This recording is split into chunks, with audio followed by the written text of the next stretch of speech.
Listen. Hey, Mernagh. Yep. I've got Jodie and Jeremiah on the Skype here. Excellent. Oh, Mernagh didn't even know. Okay, this is better light at this angle. Is that okay? Hey. Oh, I see. That's over there. We got to keep your head on cam. That's all right. Hey, you guys look great. Not blocked, right? Thank you. Yeah. Matt, what's up, man? Jodie, how nervous were you what's with 3 MPs standing behind you with all those flags and everything? It looked very official today. How nervous? Very official. It felt official. I guess, yeah, I was nervous. I don't often get nervous, but I was. But I tell you, I'm so excited about what we got to do in the afternoon. I keep forgetting how awesome the press conference was. But we got to actually watch Prime Minister Harper squirm and be exposed as a liar. We got to go have special front seat access in the press gallery. Unfortunately, no photos or cameras allowed. Oh, I would have loved to have a photo of that. But we got to sit front row in the press gallery and watch as Mulcair did a very good job asking very pointed, simple questions to Harper. And Harper is all red and he's like angry, and you can see in his head he's just like, oh, I'm doomed. It was really fun. I really, maybe that's a bit of schadenfreude or whatever, but with this guy, I think we're entitled to some schadenfreude. After everything he's done to Canada and to us and to our movement, we're not allowed to heckle. We aren't allowed to yell. We weren't allowed to do a thing except sit there with the audio thing so we can hear them speaking, because they're all yelling at each other and stuff.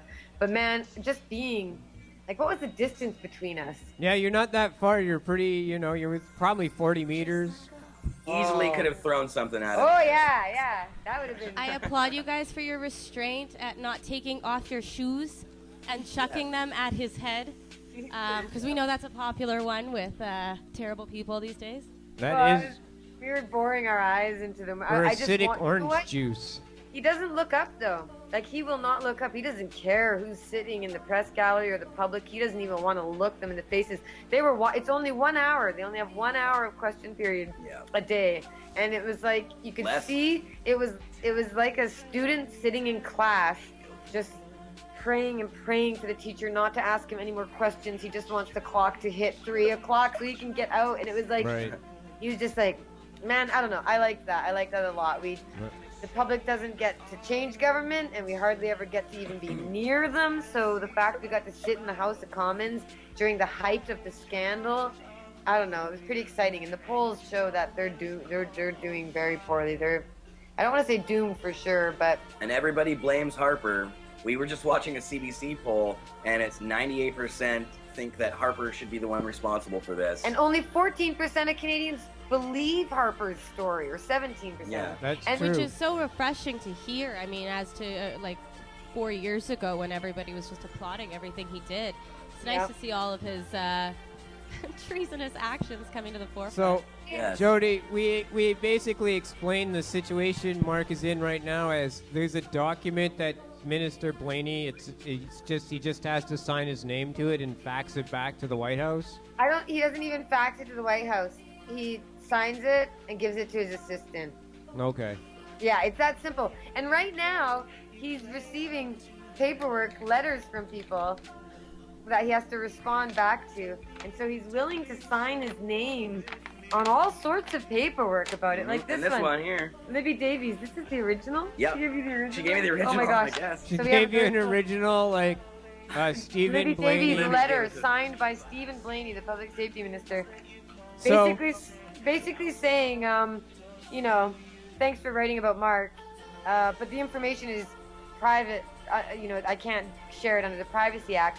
However, I'm able to share it with you because you're Libby Davies and you're a member of Parliament. That's right, because she requested it. Right, but please note that because this information is of a personal nature, it may not be shared with anyone without Mr. Emery's consent. So it's like, yeah, you even have the right to have this info, but I'm going to now say you can't have it just because I don't think the guy would like it. Like, are you kidding me? Mm-hmm. So he says he confirms Mark's application for transfer, but here's the problem, is that I don't think the minister's going to approve it because of the comments that he made. First of all, where they responded and said that, what was the first thing that it said? Oh, that you have to suffer the full force of the law if you break a crime or break the law or whatever. ridiculous because the law right now says that Mark has to be brought home. That's the law. That's the treaty. That's the agreement. And besides, we all know that Mark never went to the U.S. when he committed his crime, blah, blah, blah. So that whole thing is baloney. And then Minister Blaney says it seems like the opposition is less interested in jobs and Canadians than they are in promoting the drug trade. That was right. We did see that quoted today. He was quoted as saying that the opposition is protecting the drug trade. But, I mean, it's a big opposition, too, right? So Libby Davies wrote a letter trying to speed the process up by saying, hey, members of the opposition, we're kind of keeping an eye on this situation. Can you get this job done? And the Conservatives are refusing. It's very dry in Ottawa. Dry and cold. Ooh. It's freezing here. Yeah. Libby had written a letter before Mark was extradited and got 12 members of the NDP to sign that letter. That was back in 2009 or 10. We also had a letter in 2011 endorsing his transfer signed by like 30 elected representatives or something like that. Right. This time around, because initially we wanted to do the press conference, and that would mention petitions, a letter, a phone blitz, and it was like it's a live broadcast. I mean, it just started getting to be too much to mention. You only get 10 minutes in that press gallery, and I had 4 people, and they had the more important, heavy stuff to say. I talk about Mark all the time in the media and everything, so it was really about letting them speak, and they said some wonderful, awesome, powerful things, so I'm really pleased with that. But I was very impressed, Jodie, with how the MPs handled themselves for the press conference. You had your own. Libby Davies is from your riding, I guess, where Mark runs Cannabis Culture headquarters. So she talked about you from a very personal aspect, and I thought that was very touching kickoff. You had the Liberal member of Parliament talk about how the act worked. And then he's the public safety critic. Like, he's the guy who's allowed to criticize the public safety minister and say, you're not doing your job. So, and he also was able to represent the entire Liberal caucus. Another member of Parliament for the Liberals said, we're following the lead of our Wayne Easter and we're going to agree, and the caucus agrees. And even my own member of Parliament, Hetty Fry, finally responded and said she would support it too. She couldn't be there in person, but she'll sign the letter. So, and then Elizabeth May spoke to, broke it down right in French, so I don't know what she said, but I'm pretty sure it's good. She was fantastic. I'm unilingual myself, but I do think that maybe the word poutine head was used. I'm not sure. May have called him a poutine head, but I was like, yeah. And then there's Elizabeth May just like, I'm going to speak to you in French because that's what I can do. And I was like, whoa, this is really amazing now. It's really Canadian political if you have the French speaking. Yeah, have to get that translated. Just called him right out in his own language. Yeah, that is his preferred language. But I'll tell you, as we sat there in Parliament, in the House of Commons, watching question period, when all the members of Parliament are there, Stephen Blaney, you know, when he first got appointed Public Safety Minister, I thought, oh, here's a guy who plants trees and considers himself green and blah, blah, blah. So he's the first one to jump up and start clapping for Harper whenever Harper gives his spin or whatever you want to call it. Oh yeah, they always have that a couple guys that are quick. To put it in perspective, I always remember Health Canada used to give us stacks and stacks of stats of like how great the program was, and it was like, you know, 1,000% increase, just say, but it was like 100% increase between months and stuff. And I looked at Paul Lewin when we got it, and he was kind of nervous, and I said, well, we know these numbers are bullshit. And Paul said, well, how do you know? And I was like, if any program in Canada improved by 1,000%, the minister would be standing up in the House to pronounce it so someone could stand up beside her and cheer. There's always a lapdog. So you're saying Blaney's a lapdog? I will say that the biggest laugh in the House of Commons was when Harper said the Senate operates independently, and we all know that nothing happens independently of the Prime Minister and his strong-arming, controlling tactics. So, yeah, he tells everybody what to do, clearly. Yeah. And that's the way he liked it. That's why, for anybody who's not following the Senate scandal, and I wish it wasn't called the Senate scandal, that's just like very handy for news media. The alliteration is fun. It's really a Prime Minister buyout cover-up scandal, payoff scandal. Well, it's a slush fund somewhere. The Conservatives have a slush fund somewhere. They admitted. Even Harper was asked about that, and he goes, "Well, every party has money that they decide what to do with in certain ways." Blah blah blah. Mm-hmm. But Well, this new the lawyer, the conservative lawyer, who's also thrown down a check now for Duffy. That's throwing some more wrinkles. Yeah. They have too many things to answer for now. And with Harper, for so many years, he's made himself.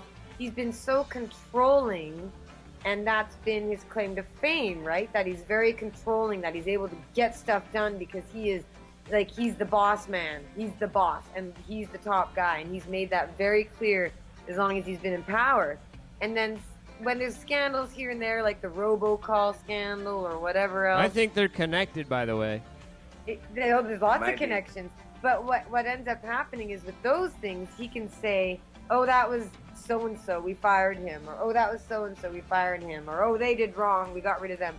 This isn't a question about assistants or aides or, well, you know, that's part of the details.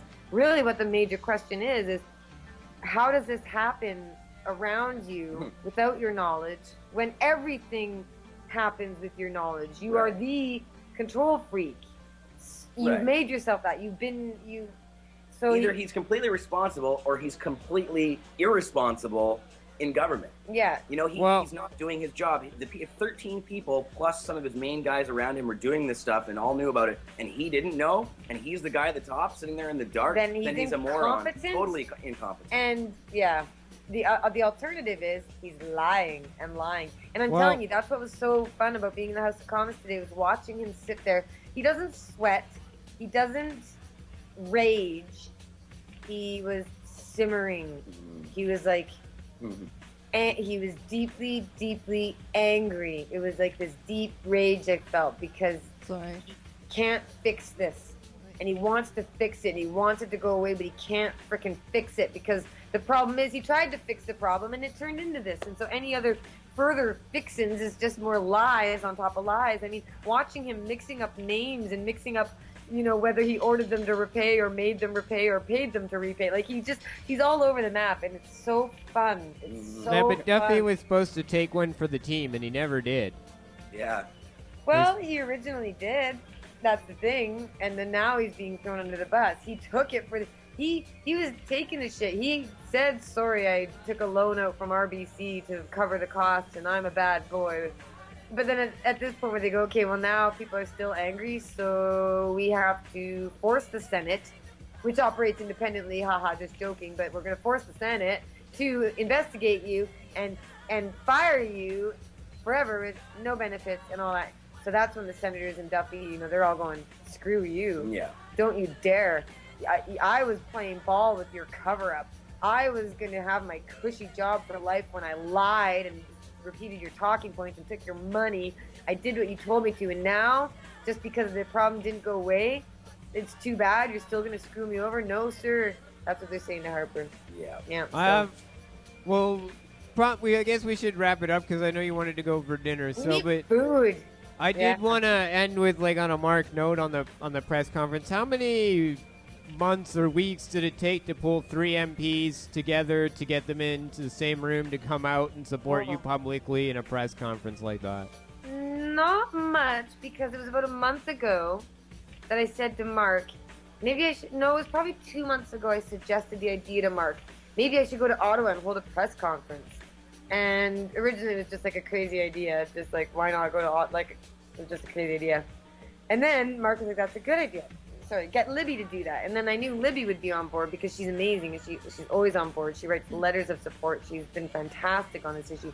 I knew having Elizabeth May as a member of Parliament was very helpful because I supported the Green Party. I know her. You've run as a candidate for the Green Party. Yeah, I've They have a good contact there. So that was a good contact. I was like, yes, she's in the House. That's awesome. I know that this woman is not afraid at all to speak how she feels. And then I thought, well, now I need a Liberal, and this is going to be tough because Justin Trudeau is kind of pissed off at Mark for, you know, all that news stuff. Right. But and I knew that the Liberals are on board with legalization, but I also know they're kind of uncomfortable with Mark, and this wasn't really a legalization issue. This is a Mark Emery Canadian citizen transfer home issue. Right. So I just kind of put out a few feelers towards a couple people just commenting on Twitter, if anybody knows an elected official, blah, blah, blah. And in fact, it was when Jeremiah was doing his show at Pot TV, I was sitting there, and Mark Elias of the Liberal Party East Vancouver Riding Association. He's the president there. He's had me speak for Liberal stuff and do some stuff before. He sent me an email. I just mentioned to him that I was on the show. Yeah, he was on the show, and I'd mentioned him off on the side, like, oh, I'm trying to get politicians, if you know anybody, blah, blah, blah. He's like, oh, yeah, sure. And then he actually sent me an email out of nowhere saying, hey, Jodie, here we go. I got you Wayne Easter. He's the public safety critic. He used to do the prison transfer approvals when we were in government. And it was an email where he had written to Wayne Easter and basically outlined that he knew about me and Mark and that he liked working with me on this stuff and he thought Mark should come home. And he asked Wayne Easter, could you please help support Jodie? And Wayne Easter wrote back saying, absolutely, I'd be happy to help. Let me know what I can do. Get me in touch with her. So Mark sent that to me, Mark Elias sent that to me and said, hey, I got you Wayne. And I was like, yes, that's so awesome. Good guess. So really, I sent a nice text message to Mark because I don't think I'd be able to do that on my own. Although I'm not, outrageous, I'm not, I do make some people nervous apparently. Joyce Murray of the Liberal Party, she was really nervous about an event she didn't want to speak at when I spoke at it a year or two ago or whatever. Might make Joyce Murray nervous too. Don't worry about that.